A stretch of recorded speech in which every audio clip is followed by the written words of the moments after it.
Eastern Time, where I'm at, located in St. Petersburg, Florida. And I'm looking forward to a number of you being able to join in during this live broadcast. So just like we have done before, if and when you join in, if you could tell us where you're from, what school you're representing, that would be great to just see who's in our audience this afternoon or this morning, depending upon where you're joining in from. So we're going to be talking about an important topic during our live broadcast, and we have some great guests, which I'll introduce for you in a few minutes here. But we're going to be talking about leading admissions, and admissions is really my background. I love admissions. Never thought that I would have a full career in admissions, but this has been a great opportunity to be able to serve schools. Right out of college in 1988, I was recruited to be an admissions counselor for my alma mater. And for me, it was a means to an end because I could have employment and I would have an opportunity for them to be able to pay for my master's degree. But never did I know at the time that admissions would be my future career. And so I loved it so much, I stayed in admissions for 12 years in a university setting in Michigan. And so it's a great opportunity to be able to serve in that context. And then from there, moved to Florida, became head of school, which certainly involved admissions and providing leadership to that key area. And then about 10 years ago is when I launched Enrollment Catalyst. Really saw a need to be able to come alongside of schools, partner with them to help them in their enrollment and marketing strategies. So grateful for the opportunity, grateful that you're joining in. And again, as I said in the beginning, when you join in, tell us where you're from. It looks like we have a few people joining in. So Tara is here from a Montessori school in Denver, Colorado. So great to have you, Tara. And then Marion is here from Grapevine, Texas, from Faith Christian School. So great to have you here. Of course, my mom and dad are here. And so they're my regular followers. No matter whenever I go live, they're always joining in. So they're obviously confined to their home as we're all quarantined at this point. So I think their highlight of their day is tuning in live to see their son online with this live broadcast. So great to have you, Mom and Dad. And they're in Nashville, Tennessee. Rebecca from Brookwood School in Georgia. Great to have you, Rebecca, joining in. And Melody from Virginia. So great to have you here. And we have a number of people from all over. So John from Columbus Academy and Linder from the Rockies. So also from the Montessori School of Denver. So great to have you. I love Denver. It's a great place with the mountains in the background. And one of the AISAP conferences that I remember was just south of there in Colorado Springs. And we'll be talking about AISAP in a few minutes here. But again, tell us where you're from. Adam is here. Hey, Adam from Legacy Christian in Frisco, Texas. Currently working with Adam and his team to help them through my Enrollment Catalyst program. And Kim is here from Veritas Christian in Houston, Texas. So great to have you here, Kim. I'm so glad that you all are joining in with us for this live broadcast. So for those of you, that celebrated Easter, I'm sure this is a very different Easter for you. Being at home, or for my Jewish friends, the celebrated Passover. Definitely a different time in our world as we're all adjusting to life at home. But hopefully you're taking this as a time to be able to reflect on the great things that you have going for you with your family and your life, and with your faith perspectives and so forth. Marina's here from the Marvelwood School in Connecticut. Great to have you, Maureen. And also Gretchen is here from Congressional School in Falls Church, Virginia. And then Kathy is joining us from Trinity College School in Port Hope, Ontario, Canada. So it's great to have some international reach as well. I think one of the broadcasts I had a couple of weeks ago, there was listeners tuning in from Brazil and Romania and Albania and the U.S. Virgin Islands. And Carrie's joining us from the Roper School in Michigan. Carrie, I'm a Michigander. I am originally from Michigan and had a great opportunity to be able to live and grow up in Michigan. By the way, Janice, if you're listening, we lost your feed coming in. So we're not seeing you in the broadcast area. I've not introduced anyone yet. So Ryan and Steve will be coming on board in a moment here. And so I see Janice is coming back in. So we'll be all good with the setup. So just a couple others and we'll get right to our guest, Lori from Bedford. So great to have you here. And Cindy from National Heritage Academies. So we have a great group, and Kathy. Kathy's saying hello to Gretchen. So it's okay for you guys to say hello to one another along the way. So we're going to be talking about leading admissions. Admissions is near and dear to my heart, and I want to introduce our three special guests. And so our first guest is a good friend, Janice Crampton. Say hi, Janice. Hi, how are you guys? Janice is the executive director, CEO, president, admissions guru from AISAP. AISAP is the Association of Independent School Admissions Professionals. So, Janice, how long have you been with AISAP?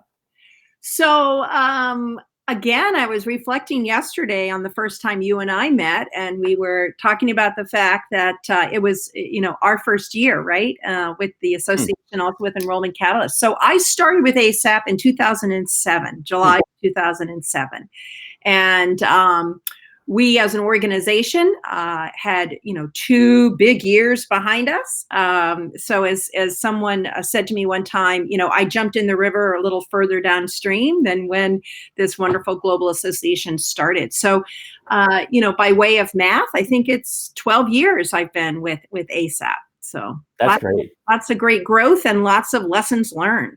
Excellent. And you live in Connecticut? So we affectionately call where I live and where my office is world headquarters. As a global association, since the very first day of AISAP till today, we've been working remotely. And so I live in Madison, Connecticut, where we are experiencing a wonderful nor'easter. Again, I'm sitting here looking out the window with trees going like this and rain coming down sideways. And, all the lights are on in the house, but we're in a wooded area. So boy, howdy, you guys, if I lose you, I'll, refresh. And my husband is standing by with the all important generator. If in fact we lose power. So nothing would keep me from the wonderful admission and enrollment profession. Thank you, Janice. So great to have you here. Let me introduce for us our second guest. This is Mr. Ryan Abramson. And Ryan is from Holy Ghost Prep in the Philadelphia area. So great to have you here, Ryan. Hello, everybody. It's a lot of fun to be able to spend the afternoon remotely from home with everyone today.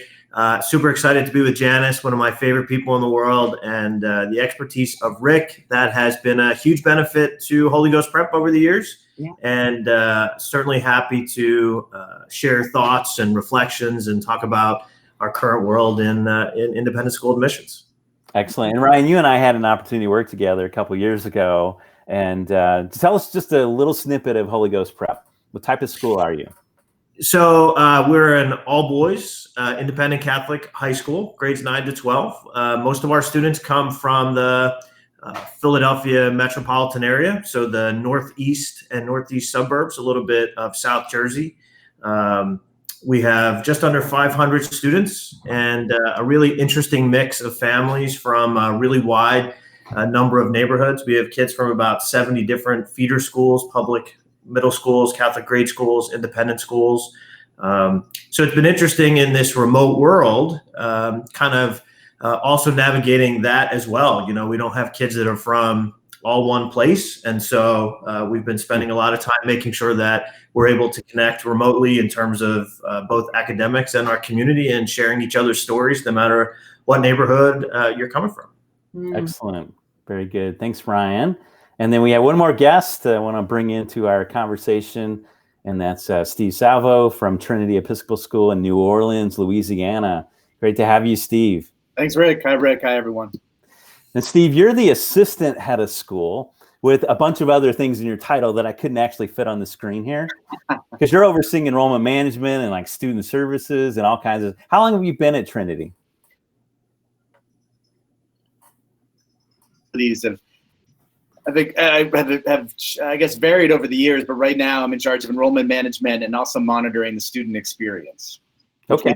Which we think has a direct correlation with the enrollment management cycle here. So Excellent. And we had a little bit of technical issues hearing, at least I did, hearing clearly what you said. How long have you been at Trinity? Oh, sorry, Rick. I've been at Trinity since 2012, and my current job is overseeing enrollment management and also being responsible for the student experience here at Trinity. So. Okay. And you are actually transitioning. So you're moving to my part of the world in Tampa, Florida. And tell us a little bit about the role that you'll be taking on. Sure. On July 1, I'm very blessed and fortunate to have the opportunity to take over as the next headmaster at St. Mary's Episcopal Day School. So that's going to be a new challenge and adventure that myself and my family are really looking forward to. So wasn't quite expecting some of the challenges that are on the way, but I think we're all going through it together. And it seems like the school and the market there are doing well right now. So it's going to be a good opportunity. That's excellent. And we were just joking before the show started that you're going to be living right next to Tom Brady, right? Tom Brady should be pretty close by. And I'm a New England guy. I grew up in Boston. So oh, wow. It's very exciting on multiple levels, but yeah, I got to get my Bucs season tickets. That's right. Exactly. Well, hopefully they'll have a much better year than what they've had. Exactly. So, yeah. Well, I don't know. I got to also interject something that could be, yikes, you might disconnect me, but also I'm spending some time with Netflix, and I think Tiger King shows Tampa a little bit. So, you got a lot going on in that little Central Florida area, guys. Yeah, it's a great place to be. We just can't go to the beaches right now, but yeah, there you go. Is what it is. So we have a few other people joining in. So great to have Terry from Grace Christian in Knoxville, and she was one of our guests last week. And Lakeisha from Hershey Montessori School. We have several Montessori schools here. That's great. Jennifer is praying for safety and health for Janice, so that's great. Good shout out. Jennifer is here. And she's from Hope Academy in Charlotte. So great to have you, Jennifer. And Gretchen Laurie from Pasadena. Great to have you here. And Rebecca from Newtown Friends School in Pennsylvania, another school that I've had the opportunity to work with. So as we jump into our live show today, I wanted to hear from all of you about AISAP. Tell me about this organization. Of course, I know about it because I've been, part of your summer institutes, and I endorse AISAP all the time. The Association of Independent School Admissions Professionals. So tell us a little bit about the organization, the benefits that it provides to schools, and then also about your annual summer institute and what you have planned for this summer. And by the way, Ryan and Steve are board members at AISAP. So that's part of the unique makeup of this group here. Janice, executive director, and then Steve and Ryan participate, as well as their full-time roles in their respective schools. Yeah. Well, I think, if I certainly I'll jump in, and then I want to have those who are practitioners and in the trenches talk about the value added nature, or, if not value added, the complementary nature of what the association is all about. As we think about admission and enrollment management as a profession, we believe strongly that there are very clear duties and tasks, professional behaviors and competencies that are related to the job, the profession of those, again, who have that title of admission and enrollment management.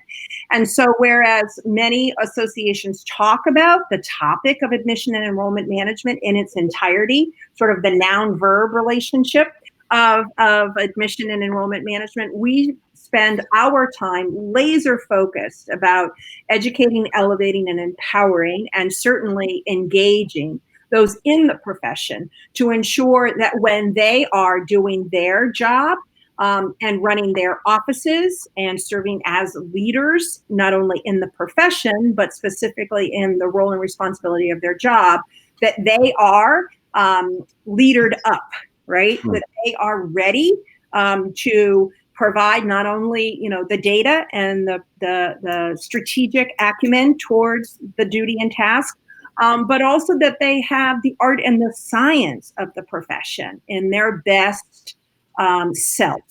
And so through our certification, our credentialing, lots of different online learning, even more so now, and in, quite honestly, the community of colleagues, we are not attached to a vendor tool. We are not selling anything other than serving as that resource. So I think one of the things that we talk a lot about, and especially at this time, is the importance of knowing that there are so many opportunities for learning from so many different sources. And we seek to be the repository, so to speak, so that someone can come to us and say, I need to learn about X, Y, and Z. And we as AISAP may not be providing that specifically as our resource, but we can say, go here, go there, pull it together and make that part of your own curriculum and in your development. So again, that's kind of the do, and how we do it is by making sure that we are there for people when they need us and what vehicle. So, Ryan and Steve, I think, again, that opportunity for you to chime in and talk about maybe what you've seen and why you see the mission to be a little bit different, or what your value added is. I've been on the board since 2015, and I think my true passion has been that the continuing education, the professional development format. So I will make a plug for that, and that I think as we move to this virtual realm, AISAP has done such a outstanding job in general in providing content, really in multiple channels, but the online presence has been strong, and there's opportunities right now for every professional. And I know it's something we may talk about later, but the continuing education as our profession evolves. And you've got CAPE certification, and I was fortunate enough to pass the AMP exam, the Admission Enrollment Management Professional exam. But there are some opportunities that quite honestly make a lot of sense to dive into right now, as we have some opportunities at home, not to undermine. I know some families have little ones running around and so forth, but there are truly some availability there to really better yourselves and do that. And I think AISAP is at the forefront there, really, with that target on the admission and enrollment management professional. And it's you could get that sense whenever you go to an institute with the loyal followers who come back year in and year out. Yeah, I agree. Certainly a quick shout out to Rebecca from Newtown Friends. If I look out the window, I can see the school. That's cool. I think that she's not there right now. She's at home. I'm not about it. I think the real value for AISAP for me, and this is what I tell everybody when people ask me about the best professional development opportunities, is that AISAP really provided me a perspective that I would not have gotten somewhere else. It's easy to go to local professional development opportunities where you hear similar stories about what schools in your neighborhoods or schools close by are going through. But I often think that the solutions to those challenges are probably being developed in a market that's completely different than yours, and then taking those nuggets of information that you learn from a school that might be completely different from yours and a completely different geography from yours. And then being able to adapt those to your market allows you the opportunity to present something to your families, your prospective families, in a way that's completely different than anybody else. And so when they're trying to see through the noise of social media, or they're trying to see through the noise of marketing materials, how are you presenting the information about your school in a way that's completely different? And for me, AISAP has provided that community where you can see those different things over and over again, and then change them and adapt them to your unique school, but then use that as your advantage when you're trying to separate yourself in a really, really loud, crowded marketplace. Certainly around here in Philadelphia, schools have hundreds of options or more between public schools and charter schools and independent schools and Catholic schools and every other kind of school. So providing a way for families to be able to see you in a way that's completely different, I think that AISAP is just second to none in providing that opportunity to meet those different kinds of people. Yeah. I'd like to follow up with something here, and it really, to me, brings it back to, the old by admission professionals, for admission professionals, to know that Gretchen Herbst is on the call and Kathy LaBranche is on the call here. There's two individuals. I remember meeting Gretchen when she was at Admiral Farragut, and then have followed her journey, not in a stalker way, so don't worry, Gretchen, but to imagine now there she is at Congressional in Falls Church, Virginia. Could you think of two very different schools? So two very different schools, two very different markets, and there's been other schools in between. And as you watch that professional development journey, we can learn from that. Right? We can learn about someone who was, in their 20s and 30s. And I don't know how old Gretchen is, so I'm going to stop there. But the point is that watch that and then have her, again, teach other people by virtue of not a PowerPoint deck, but by conversations and relationships. And then you think about the relationship that Kathy and Gretchen have had. And that might be predicated on boarding school. It might be predicated on, I know they're active and involved in SSAT, which is now Enrollment Management Association. I think about their leadership in that organization. That's what AISAP's about. Do you see? It's not about like just one thing. It's about the idea and notion of taking the collective experiences, the art of the profession, and aligning it with the science of the duties and tasks and the strategies that you have to implement. But when you think about, especially now at this time, and I'm sorry, again, I long for a day when the word Corona, well, maybe not Corona not used, because I still believe in that beer, but that COVID-19 would, one day when we got, but again, where I'm going with this is to imagine that that's the magic. That's the secret sauce of pulling, a Larry Jensen and a Gretchen and a John and all those people together. And that is what we talk about in the collective now that we're all in this together. Yeah, so one of the highlights of AISAP from my experiences has been with the Summer Institute. And I've had the opportunity to be able to present on several of those along the way. And I'm scheduled to be a faculty member this summer. But you've had to pivot recently, Janet, and going from the on-site experience in Chicago, which I was looking forward to. I love Chicago. And now you're going to a virtual format. So tell us a little bit about that transition. Sure.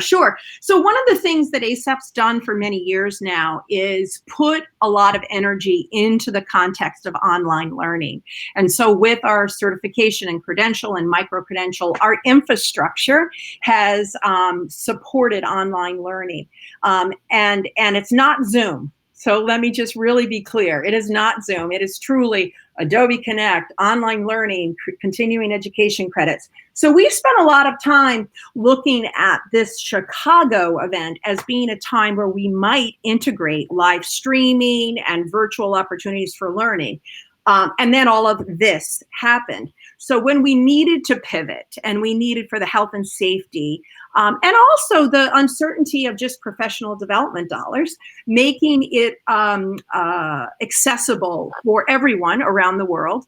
And so we pivoted to this entire event being a virtual event.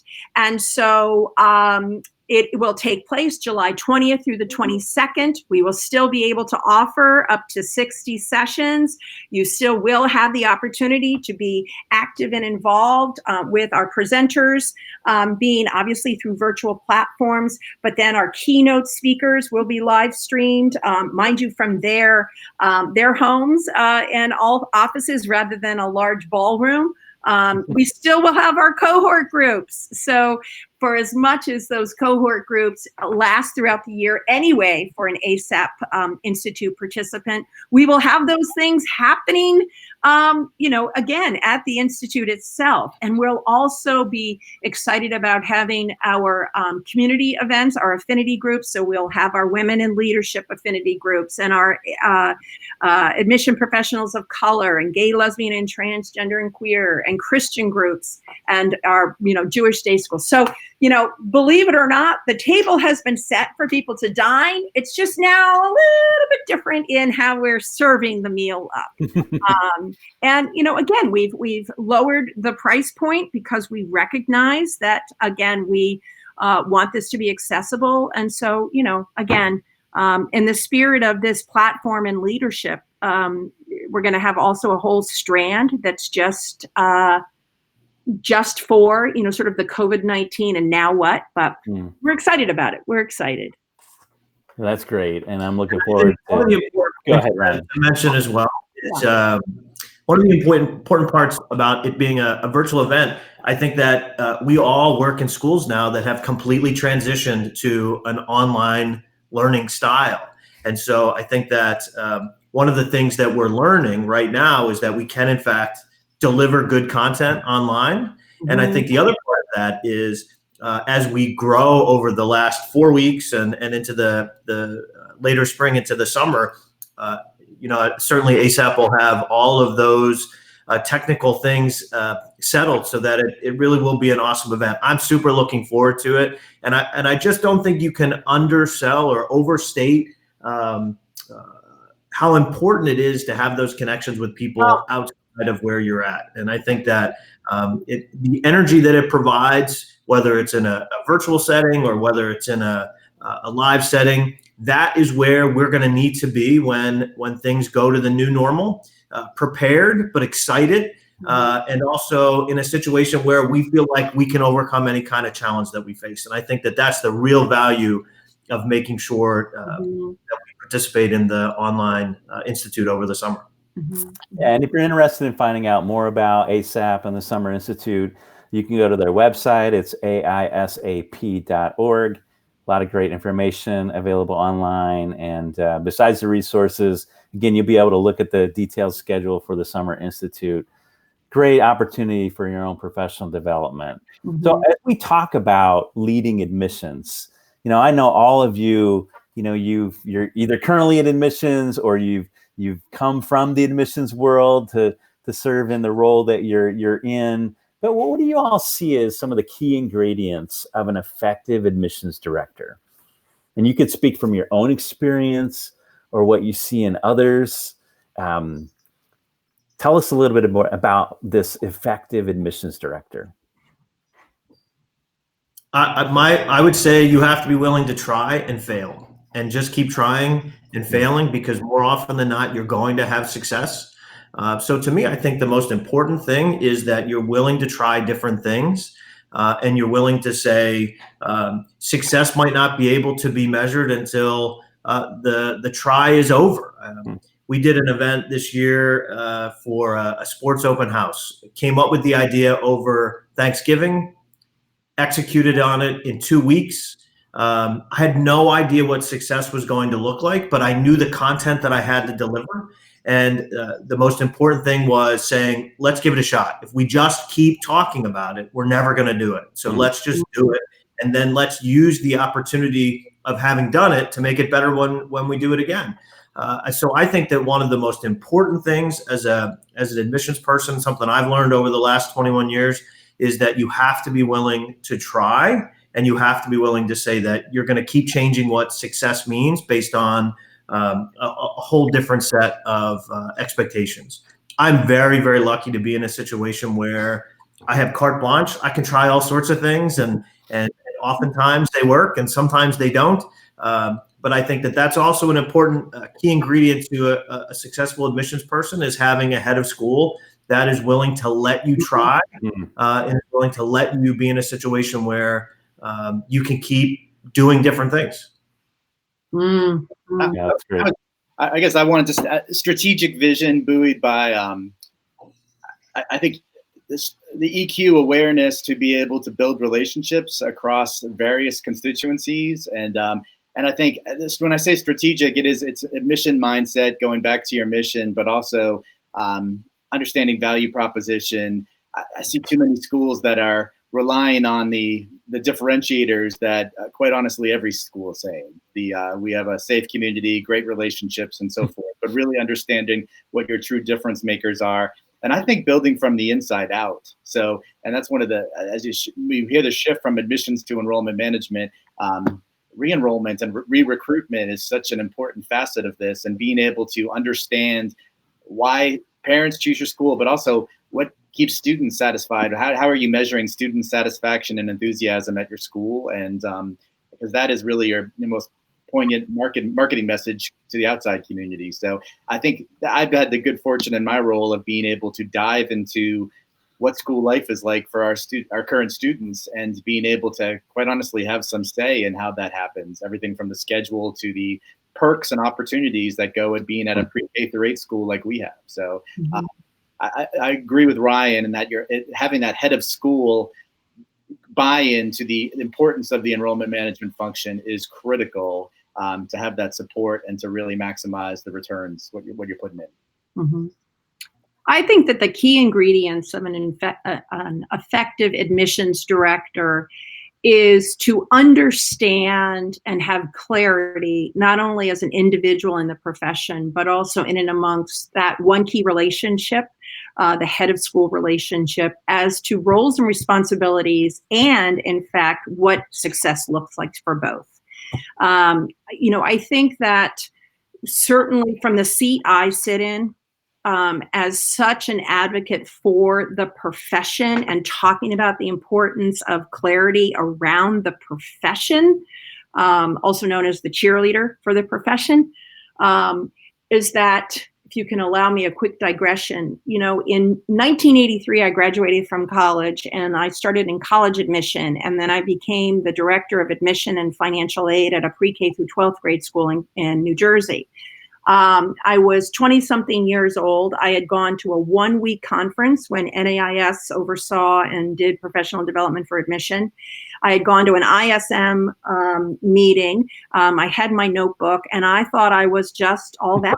I clearly knew everything I needed to know. And it wasn't until I had that meeting, a faculty meeting, where the art teacher from the back of the room said, when are we going to have our contracts issued? And when am I going to know how many classes I need to teach? And oh, by the way, what kind of kids are coming here? Because I've been working here for 25 years and those students really look different. And the then head of school called me up to the front and said, why don't we have Janice answer? Because it all depends on Janice.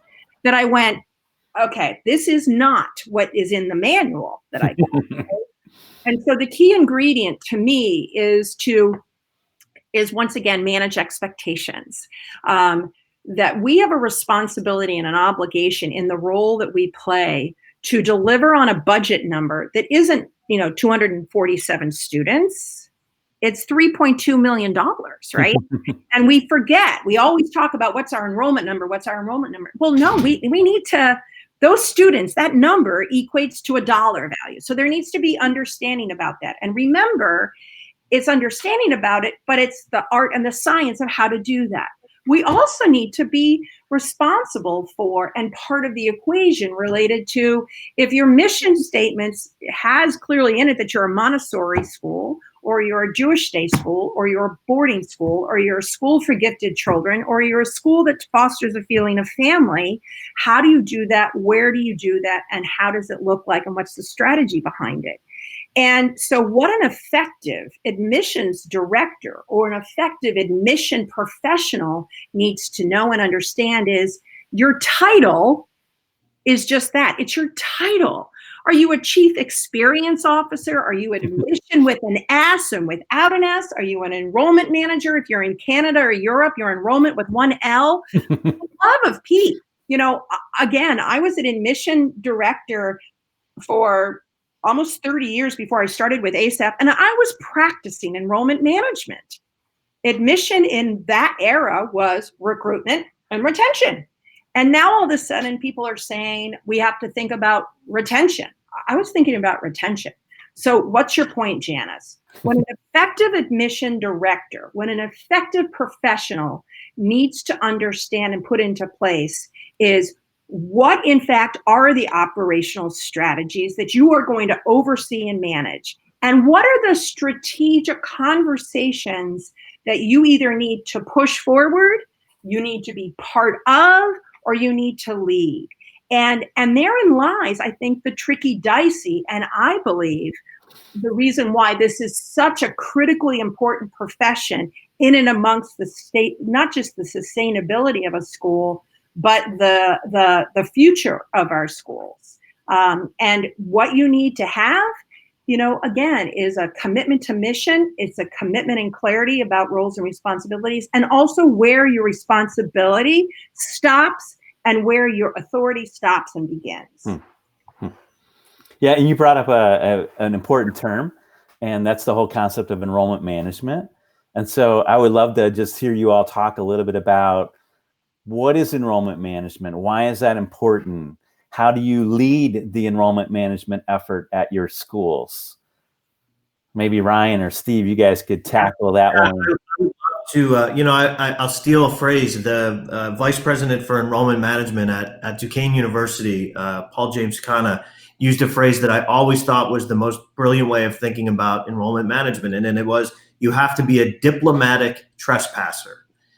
In other words, you need to be able to go in and out of every component of your school, whether it's a sports team or the budget, whether it's the art teacher or it's the science labs. And you have to be able to navigate all of those things in such a way that you're able to communicate about them. You're able to impact them when it's going to be something that the market demands. If the market you're in wants science labs, you have to be able to sell that to the school leadership. And then you have to be able to do that in such a way that it doesn't seem as though you're trying to control it. And I think that a good enrollment manager or enrollment management recognizes that it's not just about the sales pitch. It's about understanding the market in which you live in and how you can deliver that to the people that are in the population that you're trying to communicate to. We all know that not everybody wants to go to your school. And so how do you deliver the class that you need to the people that are available within the population that you're in such a way that meets what they want, meeting people where they are versus saying, hey, you should want. Well, that's great. But what you need to say is, well, what do you want? And can I deliver that? I used to always laugh at GuideStar is one of my favorite sites to look at the 990 returns for organizations, and always to see admission professionals sometimes not listed or not in the top 5 money earners at their respective schools. And I find that a bit preposterous. And yes, I'm totally biased, but considering 85% plus of the school's revenue is tied to the actions that directly come out of this office. That's right. And often admission directors aren't sitting down with board of trustees to have conversations about tuition setting and so forth. Enrollment management is, in an ideal form, would involve all of that, would involve the function being taken at such a high level that hopefully this professional would have a quote unquote seat at the table to have discussions on everything from strategic pricing, strategic marketing efforts and branding and so forth. It all ties together. It makes it a very comprehensive job and function at a school, but quite honestly, rightfully so, with the impact it has on schools' budgets and so forth. So I do think it's a trend that I'm a small shop kind of guy who's been a 1 or 2 person office through the years. And I have some colleagues on our AISAP board that are offices of 8 to 10. The function still needs to occur, and it still needs to be talked at that head of school and board level. It's just critical going forward. So I think that it's just getting more of the spotlight as we look at sometimes discouraging statistics out there about birth rates and so forth.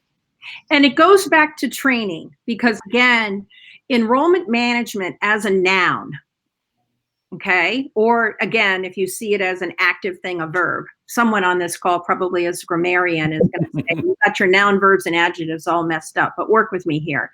Is enrollment management is the action and activity, and I can send, I don't know how you do this on this kind of call, but there's lots of verbiage and terminology and slides, but there is a visual that shows that enrollment management is in fact oversight and implementation of the influences that move people through the experience, okay? So it moves people through that discovery of, I have a problem that needs to be solved. And, oh, by the way, these 5 schools, right, have the potential to solve it. So those are the influences, move you to discovery. And then it moves you through the quote unquote sales process. And then it moves you through the level of re-engagement. And it moves you through and it moves you through. We are not recruiting new students. We are recruiting graduates. And when you change that mindset as a professional, that I am not here to just fill an empty seat or an empty chair. I am to recruit graduates. Then that implementation strategy that follows requires you to be part of those conversations that Steve and Ryan were speaking to, right? And that when we in fact look to, once again, the art and the science of this is that there's all sorts of elements and aspects of one's experience, financial, academic, once again, Steve, you're exactly right, school culture. All of those things come into play. And oh, by the way, while a present student and family is experiencing that, where they're, let's say, in the fourth bucket of the journey, they're going to give off something that is called word of mouth. And that influences this here. So it's the wheels, the gears that are all in motion. And oh, by the way, maybe that's one of the reasons why in and amongst AISAP's database, where 27 different titles for this thing we call admission and enrollment, one of the fastest, right? The most frequently sort of altered term now, which I'm not recommending, oh boy, is Chief Experience Officer. And I'm thinking, please, people, stop changing your title, like have clarity. And I think, again, when we look at the question that's before us that you took down by way of saying transition, Janice, No. on the topic of enrollment management and what is an effective enrollment manager and what does it mean? It's you're going to have a seat at the proverbial table if you have something to offer. And the only way you're going to have something to offer is if, in fact, you lead with data and intel and not storytelling. Storytelling makes that art and that science come together. But if you walk in and go, I think, I believe, you have to go, I know, and here you go. Yeah, I think enrollment management, I mean, they have to have that voice at the table. Yes. I'm working with a school in Southern California, independent school, 2,000 students, and there's no enrollment management voice at the leadership table. So I'm advising to them that they create this enrollment management department and model and have that voice at the table. So it's so important, definitely. Yeah. So I appreciate you all sharing that. I didn't want to cut anyone off, but does anyone have any more comments before we move on? I was just going to say, to give you a little bit of a shout out, I mean, I know that one of the things that that I have done consistently since we worked together was the value of constantly surveying people after an event or an opportunity where you meet families so that you can find out what people are thinking. You know, I think that as enrollment people, sometimes you have a great event and you feel good and the food was good and people were laughing and smiling and you walk out of there and you feel great, but you don't know if what you were trying to accomplish was delivered on. So one of the things that Janice said about the value of data, and I think the value of the feedback, being willing to be told you did it right or you did it wrong. And when you do it right, it's better to feel good with people telling you the things that you wanted to hear versus just saying, you know, we had a great buffet at that event. You know, you want to know that the content was delivered exactly as you tried to deliver it. And I can say that from my experience with you and the time that we spent together was to learn the real value of that, hearing the good and the bad. And oftentimes 99% of it is good, but we fear that 1%. And instead of fearing it, we should be empowered by that 1% to know we can improve, do better, or find out how we could do it a different way. Yeah, thank you, Ryan. I appreciate that. You know, before you move on, just one other thing is I think many of us in the profession are potentially hyper-focused on this seat at the table. And if we just work a little on the visual, you know, you can have a seat at the table, but in good governance, the way that an employee operates and amongst a board, you may not, in fact, have a voice, right? So if we stop obsessing about the seat and we think more about a sphere of influence, if you can be part of a sphere of influence that requires you to not necessarily be at every meeting, which I see value in that. Don't get me wrong. I'm not dismissing that. But there are many people, as I turn to the right of this, call, I know a lot of really great people, and I won't name names, who I know are amazing in their jobs. Amazing. They are leaders in this industry, but don't have a seat at the table. Mm. I know for a fact that they've got the head's ear, the CFO's ear, they've got the data that helps to support, they've got the storytelling. You know, that's influence. Yeah. That's impactful. Yeah, it really is. And I appreciate you sharing and clarifying that. I want to make sure we give our audience members an opportunity to ask questions. So you might have some questions that you want to ask of this special group of guests that I have here on the live show. Love to see and hear your questions. But I do want to, as we transition, I want to hear, especially from the three here, about what do you feel like are some of the most important and effective strategies in a school in enrollment management? You know, if you were to say, you know, here's the top three, what we need to focus in on with what you're doing, what would you share? What advice would you give our audience? I guess being student experience responsibilities here, I feel it is starting from the inside out. And so we actually do everything. We spend a lot of time with our current students and monitoring the student experience and looking at I not only on the AISAP board, but also do consulting work with independent school management. We use their tools, student culture profile, where surveys we can actually launch and find levels of predictability and support that those kids are experiencing. So I find that to be incredibly impactful. Just the kids need to know that their voice is being heard. There are elements of perks and benefits at the school that I feel just measuring that lets you know the day-to-day experience that current students are having that really will highlight and hopefully be showcased for prospective families and students. So we have found that incredibly helpful, and it does tie to culture. So I do feel like a lot of enrollment management consultation visits are actually really school culture consultation. They are, aren't they? Yeah. They really turn into that. And so being able to have a grasp on what is our school culture, because that sets the tone for both our recruitment and re-recruitment efforts. Yep. I would argue that the next step of that is involvement. I think that one of the hardest parts about being involved in enrollment is that you're sort of a separate world, but you are talking about the world, and so you have to have a sincere involvement in what's going on in the life of the school. You can't just rely on other people to do good things. You have to be an active part of creating those good things and participating in those good things and being part of the story as opposed to just being the storyteller.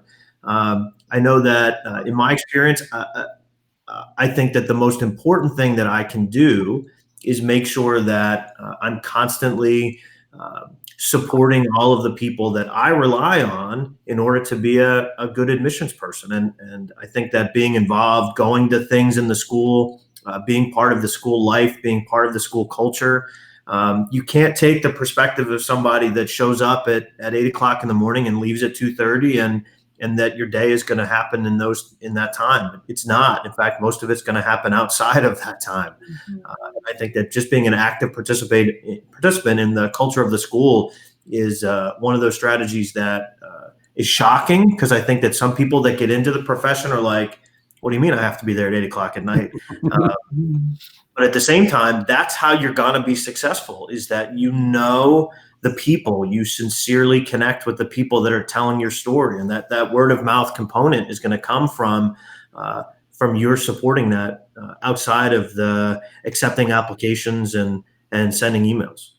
And Rick, I was going to give you a compliment, because I think in 2013 I was new. It was my first spring at the school here, and we really used a survey with you and Enrollment Catalyst as kind of a baseline measurement of perceptions, the values, and so forth at our school. And it really launched us on this, I'd say, like, enhanced focus on both the strategic and operational level of the importance of enrollment management and what we're doing here in our school. And it's really empowered our people on the front lines who have the most impact, which quite honestly aren't Ryan and I. It's the teachers who have the day-to-day interaction, and our job is to set them up and make them look good. But even just the enhancement of internal marketing efforts and how we highlight the teachers and show that they're the difference makers here. Getting that baseline you offer a great service, and that really helped launch us in a positive direction. Great, thanks, Steve. I appreciate that. Any other thoughts about Janice? Yeah, I have a couple of bullets here. One is, as we look at the question, the most it's surprising, Janet, that you actually have a couple of bullets. I'm giving you a hard time. Only 2? I'm you know what? I'm speechless. I'm just giving you a hard time. No, anyway. So here's a couple of things. I think that as we think about the important and effective strategies, so really looking at the question before us, is that we need to understand that the strategies that are our tools in our toolbox need to be effectively managed and operated. So, for example, financial aid is a critically important strategy for the admission and enrollment profession. And in the admission and enrollment profession, we oftentimes confuse the who and the what and the do, right? So we may not, as a professional, be determining the report of family contribution, right? Or, again, what the final award might be. Leave that to, Courtney Handel at FACS, who I believe is on the call, and SSS and TADS and all these different kinds of organizations. That's the tool. But when we think about how we need, from a strategy standpoint, implement it, it goes back to another strategy, and that is listen to the whispers. And every interaction, whether you serve peanut butter or chocolate chip cookies, Ryan, right, that your reception was like, that's a data point, right? No, I'm not suggesting you track that. But look at everything in its sort of purpose and its reason for being designed and implemented. And then you look at, once again, the tools and the strategies. You're going to have a call later this week, Rick, with Peter Barron and Brendan Schneider about marketing. And, there's so much that's being said around marketing in the admission profession. Marketing communication is a strategy to, once again, put your voice forward about your mission and your purpose and your cause. So don't confuse, as an admission and enrollment manager, with all of these different ideas and tools. Be the one who, this is my gesture for owning the file, right? Be the one who puts in marketing, who puts in financial aid, who puts in school culture. So believe it or not, those were 3 bullets. Yeah, no, those are great. And so I'm just giving you a hard time, Janice. Everything that you always have to say is incredible advice. And I know that that's the whole value of AISAP, for people to be a part of this group and to be under your leadership, as well as with, Ryan and Steve and all the others that make up this great organization. So you brought up an important point, and that's about marketing. And I'm interested in your perspectives about kind of the relationship between admissions and marketing. How does that work? Is that part of your oversight, Ryan and Steve, in your schools? Yeah, I liked when Steve said part of a small shop. That I would be part of a small shop as well. Yeah, you are. And I think that those 2 things are directly related. I'm very fortunate to have a lot of impact in that, in terms of the different things that we do. I would say one of the challenges of it is that everybody has an idea of what you should be doing. Everybody wants to tell you that their idea is going to be the one that is the successful idea. I think that one of the hardest parts about managing the admissions part and the marketing part is trying to balance the budget you have with the ideas that you get, and the ones that you want to do and the ones that you might have as a dream. Realizing that everybody has an idea about what you should be doing, and trying to balance all of those competing ideas. For me, I think that I try to do as many things as I can, and then explain to people why we couldn't do the thing that they suggested. That works most of the time, not all of the time. But for me, it's really balancing all of those ideas and what we can actually accomplish with the restrictions that we have financially and just time-wise. Yeah, I think these functions are undeniably linked and go hand in hand. And I don't see the director of marketing title at too many schools. Sometimes you see the director of marketing and communications, but I just don't. I haven't I think independent schools are still catching up with the aspects like developing buyer personas, understanding the buyer's journey, that when someone goes to your website, I know organizations like Final Site will say they're 56% of the way through their buyer's journey. They've already done their research and so forth. That it's not, the answer is just not a new website. It's the content, it's the relationship you're building with the customer. It's helping to solve a problem there. And those go hand in hand with some of the conversations you'll have in your admission office. And sometimes as someone comes into your office, you're dealing with a very well-educated potential customer and so forth, who's done their research and received their word of mouth. So these two, they're tied. I feel like the marketing function in independent schools needs to be enhanced. I feel like it's a critical function in the 21st century. It's a critical function in the day and age we're in right now. And undeniably, like, strongly linked to the enrollment management function. So unfortunately, a lot of us at small shops wear both hats. We're fortunate here that we just had we have a new director of marketing who's doing a fantastic job, but that's for the longest time, I was wearing that as well. So, and to me, it gets back to the who and the do. Like, what's the relationship between them? We're together. What's the relationship between history and language? What's the relationship between science and writing a good lab report? I mean, it's curriculum. We're all in this, but it's an understanding of where those, I hate to say stay in your lane, because that conjures up a whole other thing that we don't want to promote. But, you're whether you're marketing, word of mouth marketing, what's your WOM bound, right, Rick? And all these other acronyms. It's not about territorialism. It's promoting and sustaining and fulfilling and preparing for the success of our successors. And you're not going to be able to go this alone. So you need to have that partnership, and not just transactional experiences, but transformational experiences with your faculty and your division directors and your parents and your marketing. It's all of that. And the beauty of this profession is that that's what makes a great professional. The person who understands that the ability to balance stakeholders and instill trust and think strategically and act operationally, right? That's the beauty. And so when people say to me, I could never do your job, I'm like, oh no, you couldn't.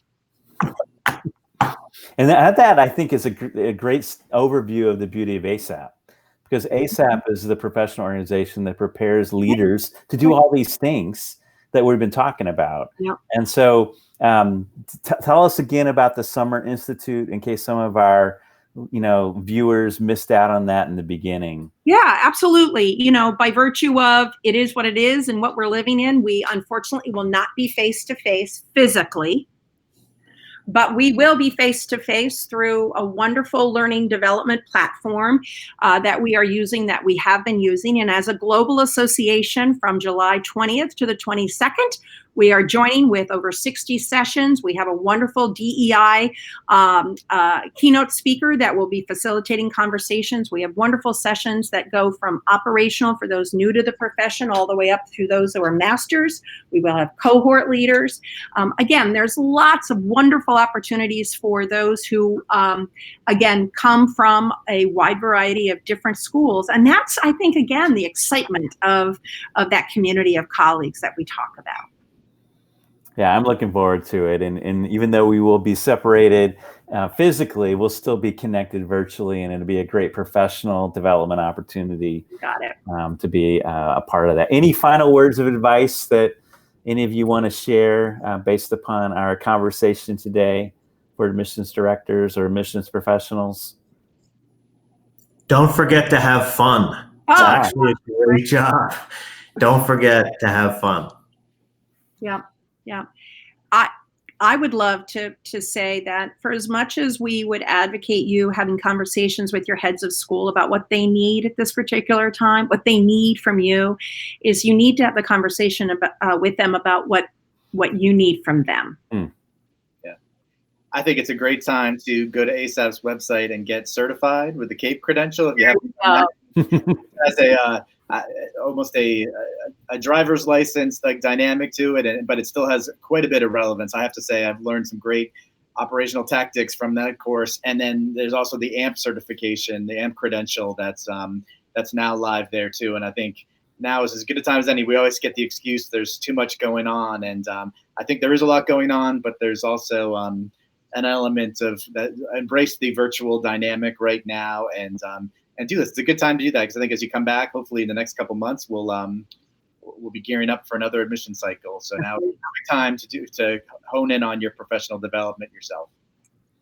And that's great advice. And I so appreciate all of you for being a part of this live show. You've been a great panel, great guest group, and talking about the benefits of AISAP, which is, AISAP.org. So feel free to visit their website, check out their resources. And then on Wednesday, I'll have my second show of the week at 3 p.m. Eastern Time. And I will be interviewing Brendan Schneider from Swickley Academy, also from Schneider B. You probably are familiar with his work and inbound marketing, and also Peter Barron from the Enrollment Management Association. So it'd be great to have both of them as we're talking about inbound marketing. So again, thanks to all of you for taking time out of your busy schedule to be part of our live show today. Thanks, Rick. Thank you. Thank you, Rick. Okay.